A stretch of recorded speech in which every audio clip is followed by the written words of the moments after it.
Graça e paz, meus irmãos. Falar sobre o reino nunca se foi tão urgente que nem nos nossos dias. Eu creio que, não somente no meio da igreja, mas no meio do nosso cotidiano, da nossa vida, tudo aquilo que às vezes é repetido para nós, se torna algo comum, se torna algo simples e muitas das vezes até mesmo de uma forma genérico, né? Mas não deveria ser assim com as coisas do Senhor. Eu creio que à medida que nós vamos conhecendo, que nós vamos aprofundando, como hoje eu estava um tempo com o Senhor, e eu confesso que, o Senhor me levou a um tempo de quebrantamento, de trazer à memória de fato, a vinda do Senhor, esse reino, essa certeza, esse desejo, pelo Senhor, não no sentido de escape, irmãos. Porque quantos de nós, por causa dos nossos problemas, das aflições, nós desejamos o reino, desejamos estar com o Senhor para escapar do problema, mas compreendendo o Senhor e compreendendo que o reino é o Senhor, é a presença de Deus, esse desejo, nós somos um povo denominado cristão na maioria, falando do nosso país, falando da nossa cidade, vindo com a Letícia, a gente estava comentando, que entendam, irmãos, nós estamos entre irmãos maduros, mas duas novas igrejas, e não igrejas que já existem a denominação, mas duas novas denominações, dentro de muitas, mas nós ficamos sabendo que abriu nesse final de semana, mais 2 lugares, e acho que eu brinquei com o Felipe, falei, melhor igreja do que boteco, do que outra coisa, mas ao mesmo tempo a gente vê que entendam bem a maneira que eu vou falar, é muito melhor que Deus permita que abra muitas e muitas comunidades, mas aumenta-se o número de comunidades, aumenta o número de crentes, mas a sociedade não muda, irmão. Isso tem que ser, isso tem que doer em nós, e isso tem que fazer com que a gente volte para a palavra do Senhor e reflita como nós estamos vivendo. E às vezes nós queremos mudar a sociedade, nós queremos olhar e apontar para todas as coisas ao nosso redor, mas nós precisamos olhar para nós mesmos. Como nós temos lidado com as coisas do Senhor? Irmãos, eu não estou bravo, não estou chateado, não estou também batendo nos irmãos, não é sobre isso, mas é sobre uma reflexão, porque é um tema que nós falamos, e eu creio que nós vamos falar ainda mais. Eu estou inclinado, preciso conversar com o pastor Fê depois, para nós prosseguirmos um pouco a falar mais sobre reino em outras perspectivas, mas como isso aí precisa fazer parte da nossa vida. Não pode ser somente romântico. Nós prestamos atenção nas músicas em que nós cantamos aqui. Nós desejamos o reino, nós cantamos o Pai Nosso e nós oramos o Pai Nosso. Quantos de nós aqui sabem de cor e salteado? Mateus 6,33. Quem sabe? Quem lembra o que está escrito em Mateus 6,33? Fala. Buscar, nosso querido Léo, profeta Leonardo, buscar em primeiro lugar o reino de Deus e sua justiça, e as demais coisas nos serão acrescentadas. E um dia eu meditando nesse versículo, e eu falei, isso é que interessante, Claro que vai dar no mesmo, mas ele não fala assim, buscar Deus em primeiro lugar, mas buscar o reino de Deus. E aí você fala, pastor, pera um pouquinho, está aqui, porque quando você fala do reino de Deus, você vem falar sobre o domínio, sobre as coisas do próprio Deus. Porque muitas das vezes nós falamos para desejar Deus, todo mundo deseja Deus. Ninguém é louco de falar que não deseja Deus, principalmente no nosso meio. Mas quando vai tratar o reino de Deus, aí o caldo engrossa mais um pouquinho assim, O caldo, como diz Carmo Antônio Reis, nosso pastor, aí entra mais tutano no negócio, aí entra mais, uma coisa mais. Então nós precisamos buscar o reino em primeiro lugar. O reino de Deus, a sua justiça, estabelecer isso na nossa vida. Mas nós precisamos mais e mais conhecer esse reino, conhecer o Senhor, conhecer, eu estava conversando com alguns irmãos, e nós estávamos falando. Nós temos 50 pessoas, não somente dessa comunidade, mas 50 pessoas no nosso grupo. Cadê o Lucas? O Lucas está aqui. Você mesmo. Nós estamos tem o nosso grupo de leitura bíblica, onde nós estamos lendo uma vez um versículo, um capítulo por dia, De vez em quando 2, mas a maioria um capítulo por dia. E o Lucas com a Isa teve essa ideia. E eu creio que, se Deus permitir, nós não vamos parar mais até Jesus voltar. Nós vamos lendo, relendo e voltando. E um capítulo por dia é muito pouco, irmãos. Eu não sei, se a gente parar para cronometrar, eu tentei fazer isso de algumas formas, mas não dá 10 minutos. Amém?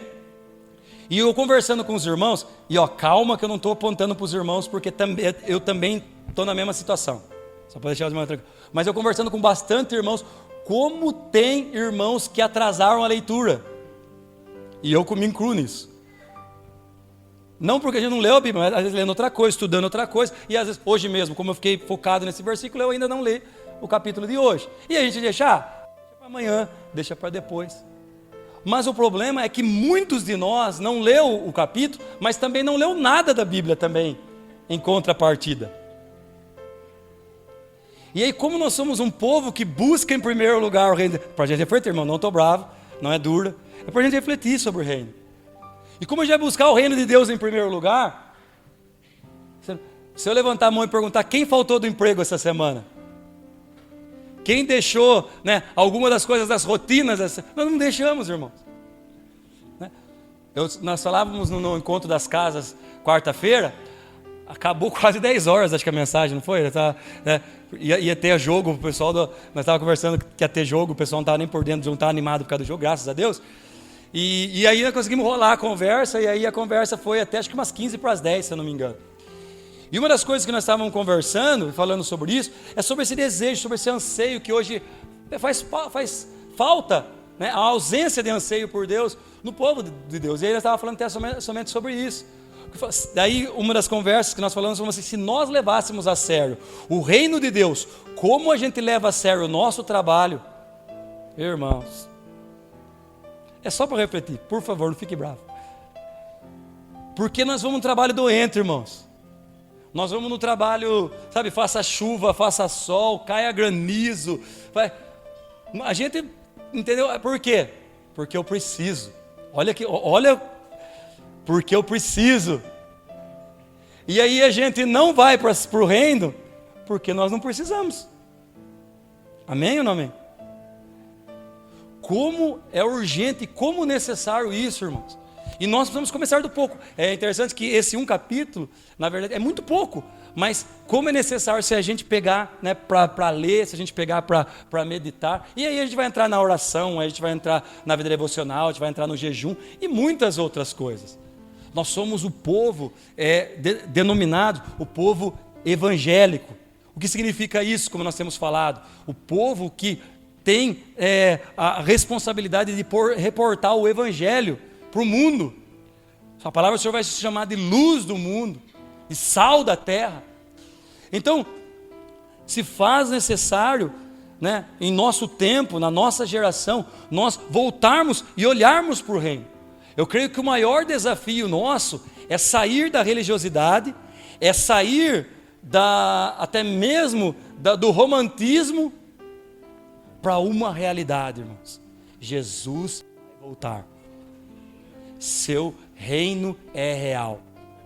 Seu reino já se iniciou em Jesus Cristo. E ele será plenamente um dia, quando ele virá e se encontrar com a sua igreja.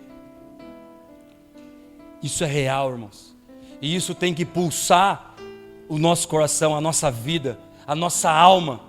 Tem que levar-nos a contrição do Espírito, para nos levar ao arrependimento, para nos levar ao perdão de pecado, para nós sermos uma nova sociedade num mundo perdido, num mundo caído, em nome de Jesus. Que privilégio nós temos estarmos aqui reunidos. Que privilégio de nós podermos abrir com liberdade as Escrituras e falar sobre o reino de Deus. Que esse comentário, irmãos, não seja para nós. Eu sei que às vezes é difícil, poxa, pastor, você nem começou a pregar e você está falando sobre isso, mas que nós possamos refletir mais, irmãos, que nós possamos ter sede e fome do Senhor, que nós possamos desejar o reino de Deus, desejar o reino do Senhor. E para falar sobre isso, vamos seguir o texto básico que nós estamos tendo em Mateus 16. Que haja em cada um de nós o mesmo sentimento que houve em Cristo Jesus, que entendendo qual era a sua recompensa, ele entregou tudo.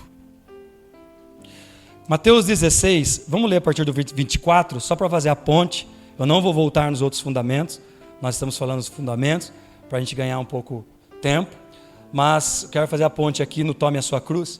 Então 24, a palavra do Senhor fala assim, ó. Então Jesus disse aos seus discípulos: se alguém quer vir após mim, negue a si mesmo, tome a sua cruz e siga-me.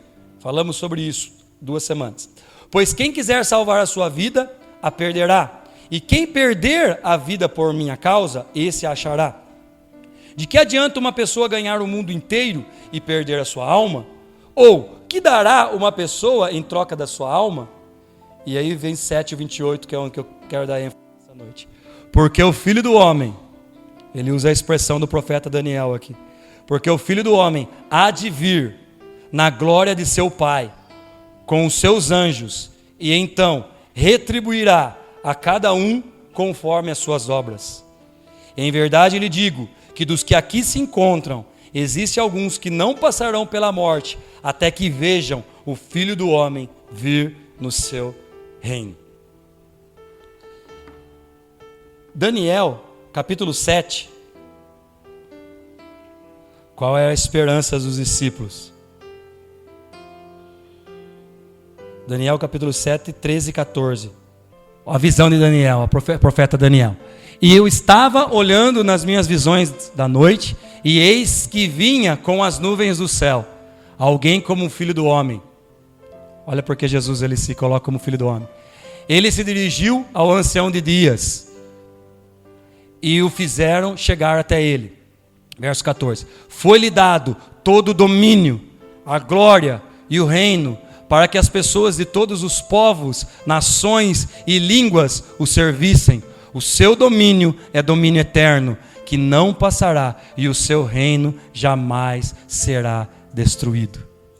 Nós cantamos aqui, toda língua confessará, todo joelho se dobrará. Deu um bug na cabeça aqui, Lucão, porque eu estava com a antiga na cabeça, daí não dava, né? E cantamos uma coisa e está cantando outra. Mas essa é a nossa esperança. Essa é o nosso desejo. Porém, os discípulos, eles tinham a ideia do reino como um reino que já viria em glória e poder, resolveria os problemas, resolveria, né, todo o caos, como nós já falamos muitas vezes sobre isso. Mas nós entendemos que a vinda de Jesus, ela vem, de certa forma, em 2 etapas. E antes de vir Jesus como Rei glorioso e todo-poderoso, era necessário ele vir como um cordeiro. Era necessário ele vir resolver o problema nosso do pecado. Amém, irmãos? Amém? Estamos juntos? Então, Jesus ele vem resolver o nosso problema do pecado e então ele virá como Rei. Ele, mediante a sua presença, na verdade, nós já podemos dizer que o reino de Deus está sobre nós. Nós vamos falar um pouquinho mais sobre isso. Mas o que nós pensamos sobre o reino? Como nós nos posicionamos diante do reino? Nós estávamos pensando hoje, como eu falei, diante de tantas coisas. E quando nós falamos de reino, quando nós falamos de eternidade, quando nós falamos do fim dos tempos, nós tivemos uma série de mensagens que nós falamos do sermão profético. E trazendo tudo isso para nós, irmãos, nós precisamos, como nós estou falando aqui, nós precisamos pensar e meditar mais um pouco. Às vezes nós não pensamos até mesmo sobre, né, a realidade da morte. Nós cristãos, na verdade, nós temos uma perspectiva diferente diante da palavra de Deus sobre a morte. Nós choramos, nós nos entristecemos, nós não queremos com as pessoas próprias e muito próximas, e nós não queremos muito nem com as pessoas próximas e muito menos com a gente. Mas nós entendemos que a morte para nós, na verdade, é uma transição, amém? E nós precisamos encarar isso de uma forma diferente. Então nessa jornada, o nosso maior desafio é obedecer. E obedecer está totalmente ligado com o que é o reino de Deus. Porque o reino de Deus, como Jesus ele mencionou no texto aqui, que ele viria no seu reino, o reino de Deus, ele não é um lugar. Nós falávamos sobre isso, acho que o Vini com o Léo. Assim como nós pensamos em céu, irmãos, em céus não é um lugar. O próprio Jesus vai dizer em Lucas, quando os fariseus questionam Jesus e fala, né, quando vai vir o reino? Como que vai ser? Aí ele fala assim, ó, o reino não vem com aparência humana, não é assim, ó, está ali, está aqui, mas o reino de Deus está entre vocês, na pessoa dele, na presença dele, e em breve estaria dentro deles, pelo Espírito Santo, depois derramado em Pentecostes.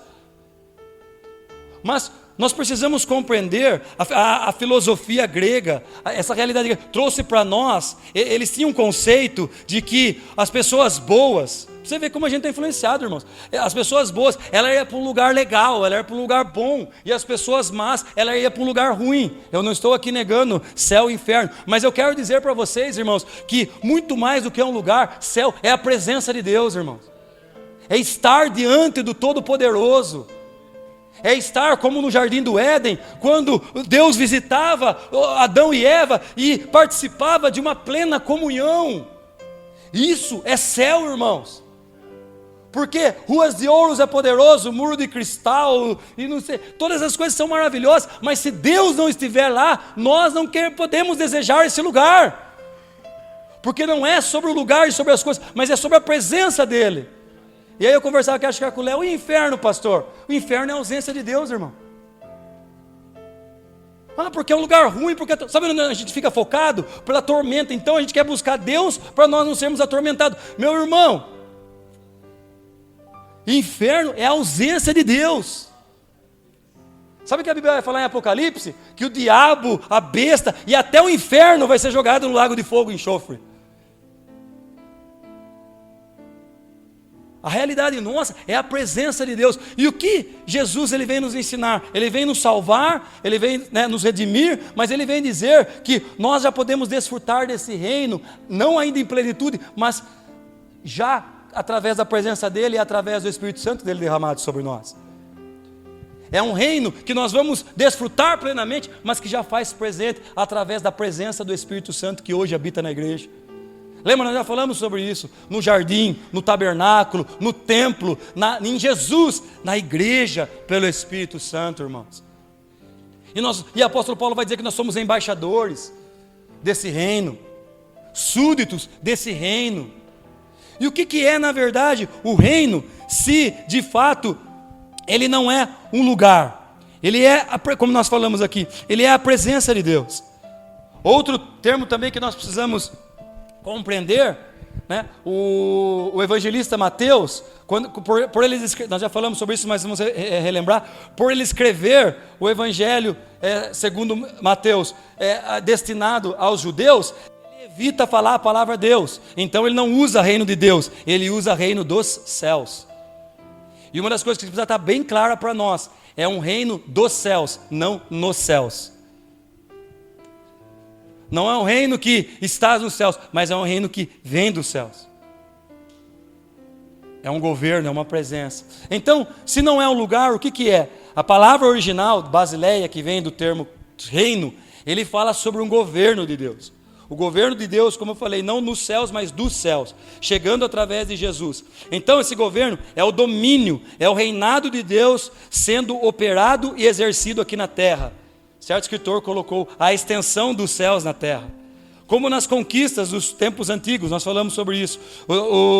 Quando havia os impérios e os reinos, o imperador ele desejava ter poder sobre uma província, sobre um país, sobre uma cidade, e ele ia lá, ele destronava aquele lugar, tirava a autoridade dos governantes daquele lugar e tomava para si, e a partir daquele momento, aquele lugar fazia parte do seu reino.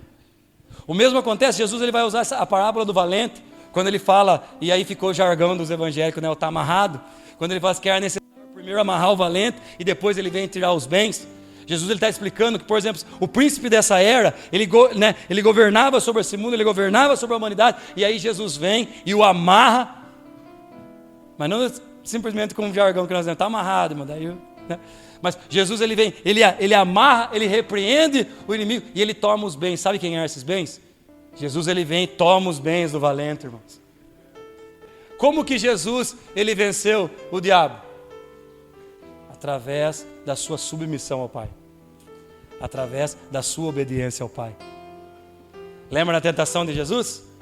Transforma a pedra em pão, pula do pináculo, faz isso, faz aquilo. Jesus só respondendo a palavra em obediência ao Pai. Jesus, quando vai morrer e está diante das autoridades, você não vai falar nada? Saiba que eu tenho poder para te libertar ou para te condenar. Jesus, ele fala, sabe de nada, inocente. Mas você não tem poder se não viesse do meu Pai. Então Jesus, ele cumpre o seu propósito cabalmente, porque ele sabia que para aquilo ele haveria de ter vindo, para cumprir o propósito do seu Pai e morrer pela humanidade. O rei que desce do trono, que enfrenta a morte para poder salvar e resgatar os seus súditos. Amado, não há religião, não há mitologia, não há nada comparado ao nosso Deus. Olha que interessante, não, falando sobre esse reino, não sobre lugar, mas sobre governo. Salmo 103, 19. O reino dos céus invadiu a terra, irmãos, está sobre nós. Olha para o Salmo 103, o salmista vai falar: nos céus o Senhor estabeleceu o seu trono, e o seu reino domina sobre tudo. Isaías 66, 1. Assim diz o Senhor: o céu é o meu trono, e a terra é o estrado, o descanso dos meus pés. Que casa então vocês poderiam construir para mim? Ou que lugar para o meu repouso? Então, nós sempre temos falado aqui que o reino, ele não é sobre um lugar, mas é sobre uma extensão a qual o Senhor domina. E como nós trazemos o reino na terra, como nós cantamos: venha o teu reino. Quem cantou? Amém? Venha o teu reino, venha o teu governo. O que mais? Flua a cultura que vem do céu. Como nós trazemos esse reino? Quando o governo de Deus está sobre a nossa vida. Como nós, família Nazarena, vamos falar na prática, como nós trazemos o reino de Deus nesse lugar. Como nossas famílias, nossos cônjuges, nosso casamento, nossos filhos, como nós trazemos o reino de Deus na nossa casa. Através da oração, sim. Leitura da palavra, sim. Uma vida devocional, sim. Mas quando? Quando nós nos submetemos ao Rei.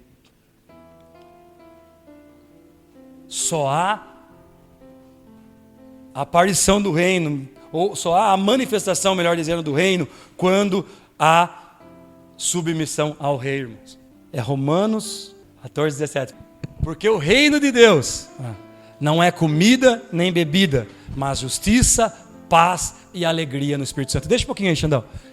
Porque o reino de Deus não é comida nem bebida, mas justiça, paz e alegria no Espírito Santo. Irmãos, o que é comida e bebida? Se não algo que é perecível, se não algo que é passageiro, se não algo que é físico. E o que é paz, justiça, paz e alegria no Espírito Santo, senão aquilo que é eterno. Então o reino de Deus, ele não está relacionado às coisas físicas e às coisas que irão se acabar, mas o reino de Deus está relacionado com a eternidade. E o que é eternidade? Chacoalha o irmão que está do seu lado aí, em nome de Jesus, papai, acorda, irmão, e fala assim, ó, irmãos, é sobre nós, irmãos. Nós somos eternos. O reino de Deus é sobre nós. É sobre aquilo que é eterno. O reino de Deus não é comida, não é bebida, não é coisas perecíveis, mas o reino de Deus é eternidade, é justiça, é paz, é alegria no Espírito Santo. Quantos de nós queremos trazer o reino de Deus na terra? Quantos de nós vamos nos submeter a esse reino, a ponto de que ele manifeste através da nossa vida? Na nossa casa, no nosso trabalho, na nossa escola, na criação dos nossos filhos, no convívio com o nosso cônjuge. O reino de Deus, nós vamos aprender na palavra de Deus, que ele é um reino que chegou e é um reino também que ele vai vir no futuro. É um mistério do reino de Deus, porque o reino de Deus, em vários versículos nós vamos ver que o reino de Deus está presente, mas em alguns versículos nós vamos ver que ele vai vir, como esse a qual nós lemos. Que o reino vai chegar, mas em alguns versículos, eu vou ler com vocês alguns, traz para nós a realidade que o reino já está conosco. Lucas 11, 20, por favor. Se porém eu expulso os demônios pelo dedo de Deus, Jesus falando quando ele é interrogado pelos líderes religiosos, que ele estava expulsando o demônio por Beelzebul, o principal dos demônios.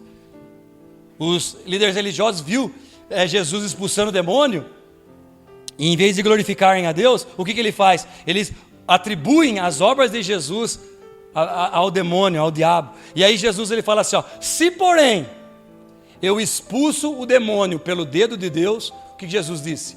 Certamente é chegado o reino de Deus sobre vocês. Mas nós lemos, pois o Filho do Homem virá na glória do seu Pai com seus anjos, e então recompensará cada um de acordo com o que tenha feito. Então ele vai vir também.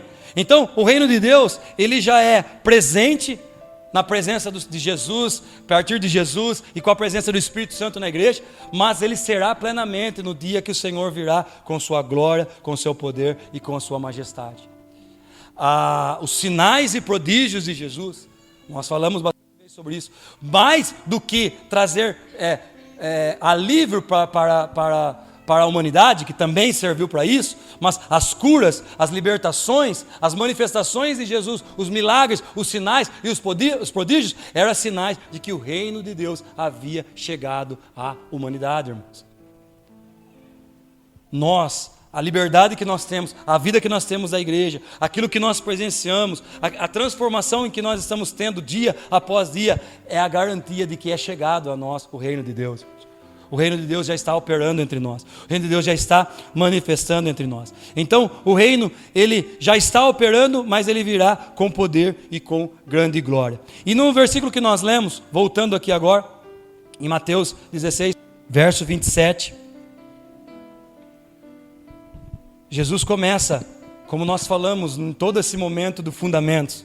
Jesus, perto do final do seu ministério, ele separa com os seus discípulos e ele começa a alinhar alguns fundamentos. E ele começa falando sobre o Cristo, ele começa falando sobre a igreja, e depois ele fala sobre a cruz, ele fala sobre a sua cruz, e ele fala sobre o discípulo que deve pegar a sua cruz, mas depois ele finaliza falando sobre o reino. Ele inicia falando sobre o reino diante de uma promessa. Versículo 27, a parte A, ele fala assim, ó, porque o Filho do Homem há de vir na glória do seu Pai.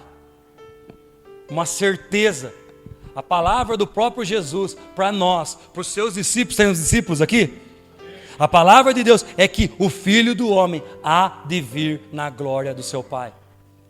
Em contrapartida ao que Paulo vai dizer aos Filipenses, que em sua primeira vinda, ele sendo Deus, não teve por usurpação o ser igual a Deus, mas o que ele fez? O que ele fez? Ele se esvaziou de toda a glória. Agora ele vai vir, irmãos, com toda a glória. É a palavra do próprio Jesus para nós, porque o Filho do Homem há de vir na glória do seu Pai. Continuação, primeiro ele inicia uma promessa, e depois ele passa por uma recompensa. Porque o Filho do Homem há de vir na glória de seu Pai, com os seus anjos. E agora ele fala algo que pode nos chocar. E então retribuirá a cada um conforme as suas obras. Pastor, mas não é pela graça? Eu vou falar algo que vai chocar nosso coração. Sabia que a salvação nossa é pelas obras? Aí a galera vai tirar o daqui amarrado. Você sabia que a salvação é pelas obras? Pelas obras do Cristo, irmãos. Não é obra nossa, que ela não consegue. Mas não deixa de ser pelas obras.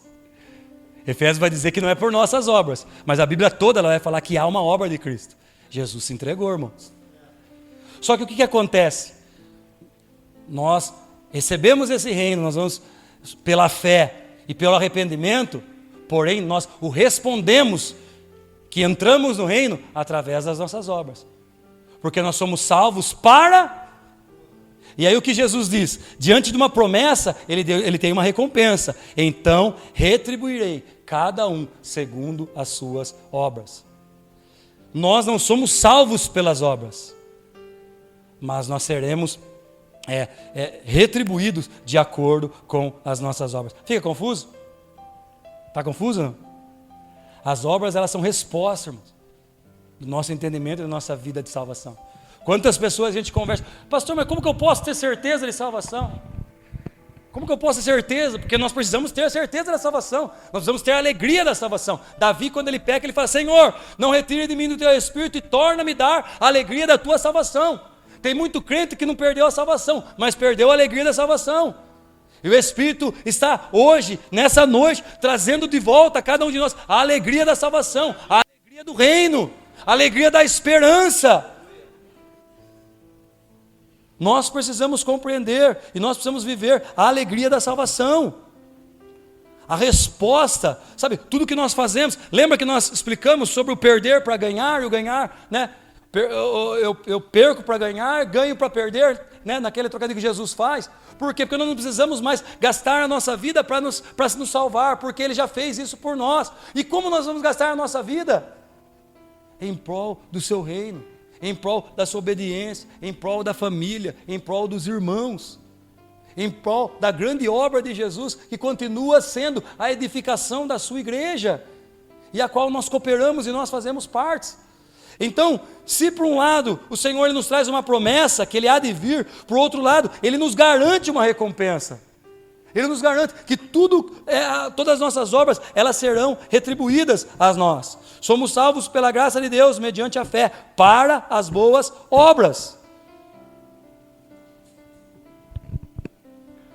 As recompensas, quantas e quantas vezes nós vemos o Senhor falando sobre não deixe a mão direita saber o que a mão esquerda saber o que a mão direita fez, não se preocupe com o aplauso dos homens. Quando Ele vai falar sobre a oração, entra no quarto. Quando você vai fazer o jejum, fica tranquilo lá, não queira a recompensa dos homens, porque se você tiver a recompensa dos homens, sua recompensa já está aqui, irmãos. Mas quando você não tem a recompensa dos homens, você tem a recompensa do Pai. Ah, mas ninguém me vê eu fazendo, mas eu limpo a igreja, mas eu toco, mas eu prego, mas eu oro, mas eu faço isso. Irmãos, glorifique a Deus se ninguém vê, irmãos. Nós vamos ter. É interessante que, quando fala de recompensa, nós até cantamos essa música do Morado. Jesus, Ele tinha a recompensa do sacrifício. Assim como Jesus, ao entendermos a recompensa propostas, fica fácil a gente seguir a cruz, irmãos. Sabe por que Jesus ele assume a cruz? Porque Ele era Deus, não, porque Ele se esvaziou. Mas sabe por quê? Porque Ele tinha certeza da recompensa que estava proposta. Sabe o que traz indignidade para nós? Porque sabe o que é a recompensa? É nós, irmão. Mal, ruim, com todos esses desejos para nós mesmos que nós estamos matando em dia a dia. Mas eu e você é a recompensa do sacrifício de Jesus. A Bíblia vai falar que Ele olhou e Ele sentiu satisfação na sua obra, porque Ele teve a recompensa do Pai, irmãos. As nossas vidas, irmãos. Mas eu vou fazer isso, mas eu vou gastar meu tempo, o meu recurso, a minha vida. Qual é a recompensa, irmão? Qual a recompensa que você está olhando? Qual a recompensa que você está buscando? A nossa recompensa é o próprio Deus, irmão. É a sua própria presença, é a sua vida. Sabe por que às vezes nós nos contentamos com isso? Porque nós não... Aí volta lá no começo, porque nós não conhecemos. Porque nós não conhecemos a sua obra, a igreja. Porque nós entendemos que é feito isso através da cruz. E porque nós não acreditamos que de fato vai haver um reino, irmãos. Que já é real entre nós. Essa é a recompensa. Verso 28. Nós estamos caminhando para o final. Em verdade lhe digo que dos que aqui se encontram, existem alguns que não passarão pela morte, até que vejam o Filho do Homem em seu reino. Jesus ele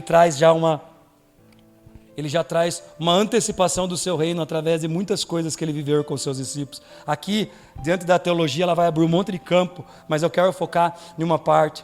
Essa promessa antecipada do reino, não do seu reino pleno, mas daquilo que iria acontecer. Há várias circunstâncias, mas uma delas nós podemos até contemplar em Mateus 17, vai falar, logo no próximo capítulo, vai falar sobre o Monte da Transfiguração, e vai falar que depois de 6 dias que aconteceu isso, Jesus falando com os discípulos, Jesus ele pega os irmãos Pedro e os irmãos Tiago e João, e ele leva em particular a um monte. Quem lembra dessa passagem? E o que acontece nesse monte? Jesus é transfigurado diante deles, irmãos. Olha Jesus cumprindo a sua promessa. Jesus demonstrando o reino. Jesus ele é morto, depois ele é ressuscitado e muitos veem Jesus. Sabe o que acontece? Sabe algo que a gente passa desapercebido? Passa desapercebido não é porque a gente perde um pouco o místico também das coisas da Bíblia e a gente começa a ser tão razão que a gente acaba ficando até incrédulo de vez em quando. Mas sabe o que acontece quando Jesus, ele ressuscita, quando ele morre, e daí em meio à morte e à sua ressurreição? Irmão, sabe um fato bem curioso, que muitas vezes não parar para pensar, o que acontece com a humanidade naquela época? Um monte de gente é ressuscitada também, irmãos. Quem lembra dessa passagem? E aí os que estavam mortos, levanta do sepulcro, e olha a visão do reino, a manifestação do reino, em meio dos discípulos, em meio daquela comunidade. E mesmo assim teve gente que não creu, irmãos. Quando a gente vê Lázaro, né, a ressurreição de Lázaro, aí depois a gente vai ver no capítulo posterior, que queriam matar Jesus, porque ele ressuscitou Lázaro, e iam matar Lázaro porque ele era testemunha. Mano, o cara, ele foi morto, comprovado, 4 dias, todo mundo viu, ele ressuscita, os caras falam, não, vai matar esse cara, porque é testemunha de Jesus, ele está erguendo o nome dele. Olha a loucura, irmãos. Vou matar Jesus e vou matar o Lázaro, que acabou de ressuscitar. Não, isso, sabe o que isso faz a gente pensar? O estado de loucura do ser humano. E aí a gente vê, eu estava conversando até esses dias, né, Dani, no encontro das casas, sobre milagres, sobre, né, nós precisamos desejar, nós queremos ansiar por milagres, por viver essa vida. Mas, irmãos, milagre por si só não adianta nada, irmãos. Quantos e quantos irmãos nossos viu tantos milagres, irmãos? O milagre, ele não tem um fim em si mesmo. Ele serve para edificação. Nós queremos, amém? Nós queremos ver o poder de Deus, a manifestação de Deus. Queremos ver curas, queremos ver libertação, queremos ver demônios sendo expulsos. Nós somos, sem Jesus nós estamos perdidos, irmãos. Ah, porque é o diabo. Ah, mas não sei o quê. Aí tem que expulsar. Sai, em nome de Deus. O diabo está do lado, falando, não tenho nada a ver com isso. Esse é ele mesmo. Nem eu chego perto dele, porque eu perco para ele. Porque é tão diabo, porque a gente pensa, né? O Dani ministrou também, né, sobre isso. Aproveitando, estou pegando os irmãos aqui, está na memória. Mas falando, quando, né, nesse texto, quando Jesus expulsa, chama Pedro de Satanás, está chamando de adversário. Por quê? Porque ele estava fazendo macumba, porque ele estava fazendo trabalho, porque ele estava em feitiçaria. Por que Jesus chama Pedro de Satanás, de adversário? Porque ele estava pensando nas coisas dos homens. Ele não estava servindo o diabo. Eva não trocou Deus pelo diabo, trocou Deus pela sua fome. Nós não trocamos Deus pelo diabo, nós trocamos Deus por nós mesmos. Idolatria, como nós temos falado. Sabe o que aconteceu no Éden? Deus reinava sobre a humanidade.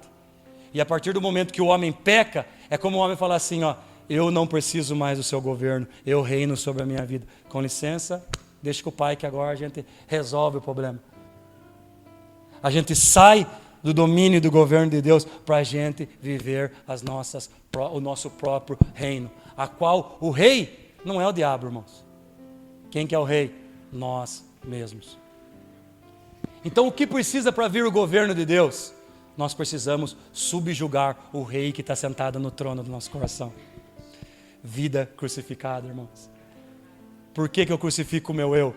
Porque o meu eu está reinando. E enquanto o meu eu reina, Deus não consegue reinar dentro de nós. A vida crucificada é a chave para a entrada do reino. Por quê? Porque eu subjugo o rei que está dominando o meu coração e me submeto ao rei maior, ao rei por excelência, ao rei sobre todas as coisas.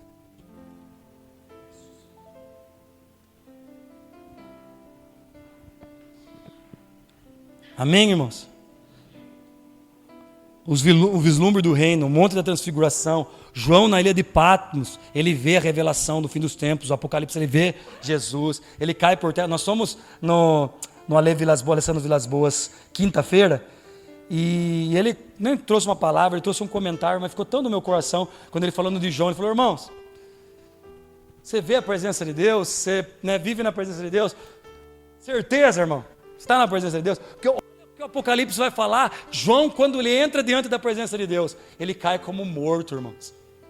Aquele que andou com Jesus, aquele que inclinou a sua cabeça com Jesus, aquele que cheirou, que tocou em Jesus, quando ele vê Jesus glorificado, irmão, sabe o que acontece? Há tanto temor sobre a vida dele, que ele cai como morto, irmãos. Nós precisamos voltar à essência do verdadeiro amor, do verdadeiro reino de Deus. Como que funciona esse reino? Para a gente falar como funciona a exigência e a gente vai terminar. Falando, se o reino, ele é um governo, estamos juntos, irmãos? Ele não é um governo. Como que funciona esse reino? Sabe quem vai explicar? Quem explicou isso para nós? Jesus permitiu um centurião romano, irmãos. Mateus 8.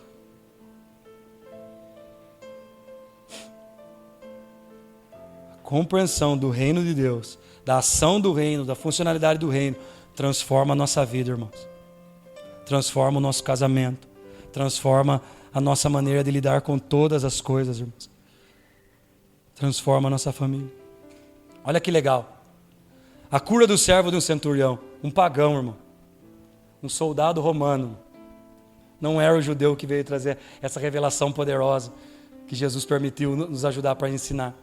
A cura do servo de um centurião. Tendo Jesus entrado em Cafarnaum, um centurião, era um chefe de 100, né, um líder de 100 soldados, se aproximou dele implorando: Senhor, o meu servo está na minha casa, de cama, paralítico, sofrendo horrivelmente. Jesus lhe disse: eu vou curá-lo. Mas o centurião respondeu: Senhor, não sou digno de recebê-lo em minha casa, mas apenas mande com uma palavra e o meu servo será curado, porque também eu sou homem sujeito à autoridade. Tenho soldados à minha ordem e digo a este: vá, e ele vai, e a outro: venha, e ele vem, e ao meu servo: faça isso, e ele o faz. Ao ouvir isso, Jesus ficou admirado e disse aos que acompanhavam: em verdade lhe digo que nem mesmo em Israel encontrei fé como esta. Digo a vocês que muitos virão do Oriente e do Ocidente e tomarão lugar à mesa com Abraão, Isaque e Jacó no reino dos céus. Mas os filhos do reino serão lançados para fora, nas trevas. Ali haverá choro e ranger de dentes. Então Jesus disse ao centurião: vá e seja feito conforme você crê. E naquela mesma hora, o servo do centurião foi curado. Por que Jesus elogia esse servo? Porque Jesus, ele usa esse servo, ou melhor dizendo, esse líder, né? Esse centurião, para explicar o reino, para dizer que tamanha a fé desse homem para os seus discípulos. Porque quando esse servo, ele chega diante de Jesus e ele fala assim: ó, Jesus, Senhor, o meu, né, servo está lá, está doente e tal, e me ajude, usando minhas palavras. Aí Jesus fala: pois bem, eu vou até você. Aí ele fala: não, eu não sou digno que você vá na minha casa, mas manda apenas uma palavra. Aí ele explica por que ele está falando isso. Por quê? Porque eu também estou sujeito à autoridade. E eu também tenho pessoas debaixo da minha autoridade. E quando eu digo para esse vá, ele vai. Quando eu digo para o outro, ele vai. O que ele estava querendo dizer ali, irmãos? Ele estava querendo dizer que ele era um homem de autoridade. Ele era um líder de 100, amém? E a autoridade dele, ela era apenas válida. Por quê? Porque ele era sujeito a outra autoridade. E quando ele falava em nome do governador, do imperador. Então quando ele falava com o seu soldado: vá, o cara ia. Por quê? Porque sobre ele havia a autoridade de um governo maior sobre a vida dele. Então como que... Daí Jesus fala: uau, ele entendeu o reino. Vocês judeus não entenderam, mas esse homem gentil, esse soldado entendeu o reino. E é dessa mesma forma. Por quê? Porque nós estamos debaixo de uma autoridade. E nós só vivemos o reino, nós nos movemos o reino se estivermos debaixo dessa autoridade. Agora o que acontece? Nós queremos viver ao reino, mas nós não queremos submeter à autoridade e ao senhorio do Senhor. Leia depois com mais calma. Ele fala assim: ó, eu sou sujeito à autoridade. E aí eu tenho. Por que muitas das vezes nós não temos autoridade? Porque muitas das vezes não acontece. Nós precisamos nos submeter. É o funcionamento do reino. O reino trabalha com esse fluxo de autoridade. A autoridade do reino é oriunda de uma vida crucificada, que é resultante de estar inserido na igreja, que é a consequência de uma revelação de quem Jesus é. Vou repetir porque nós estamos falando o fundamento de trás para frente aqui, ó. O reino trabalha com o fluxo da autoridade. A autoridade do reino, ela é oriunda de uma vida crucificada, que é resultante do quê? De a gente estar inserido numa igreja, que é consequência do quê? Da revelação que nós temos do Cristo. Nós não vamos viver o reino se nós não vivermos uma vida crucificada, se nós não entendermos que nós somos a igreja do Senhor e se nós não tivermos a revelação plena do Cristo de Deus nas nossas vidas. Pastor, vamos viver o reino? Vamos viver o reino. Vamos buscar conhecer mais o Senhor. Vamos nos tornar essa igreja poderosa que o Senhor está edificando. Vamos morrer para nós mesmos. Assim nós vamos manifestar o reino de Deus na nossa comunidade, na nossa família, nas nossas vidas e por onde nós estivermos. Amém, irmãos?